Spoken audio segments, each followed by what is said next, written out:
મહાસુદ આઠમ એટલે ખોડલ જયંતિ। આ નિમિત્તે સૌરાષ્ટ્રનું વિખ્યાત અને સમસ્ત લેવા પટેલ સમાજના આસ્થાનું કેન્દ્ર એવા ખોડલધામમાં અન્નકૂટ ધ્વજારોહણ યજ્ઞ સાથે પ્રજાસત્તાક દિવસની પણ ઉજવણી થઈ, જેમાં ભક્તોનો ભારે ધસારો રહ્યો। ખોડલ માતાજીના પ્રાગટ્ય દિવસને લઈને દિવસ દરમિયાન 7 જેટલી ધ્વજારોહણ કરવામાં આવી। સૌ કોઈએ ખોડલમાના દર્શન કરી ધન્યતા અનુભવી। ખોડલધામ મંદિર પરિસર સહિત તિરંગાથી સુશોભિત કેમ્પસ હતું, તેમજ ખોડલ માતાની પ્રતિમાને પણ તિરંગાના વાઘા પહેરાવાયા। મંદિર પરિસરમાં ભાવિકો ગરબે પણ ઘૂમ્યા।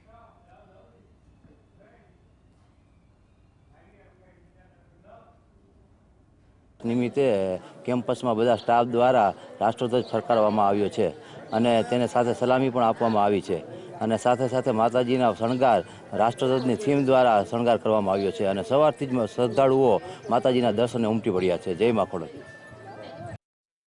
પ્રજાસત્તાક દિવસ છે અને માતાજીનો જન્મદિવસ છે, એના દર્શન કરવા આવેલા છે। અહીંયા ધ્વજારોહણ બી કરવામાં આવેલું છે, માતાજીનો શણગાર બી એના પર જ છે।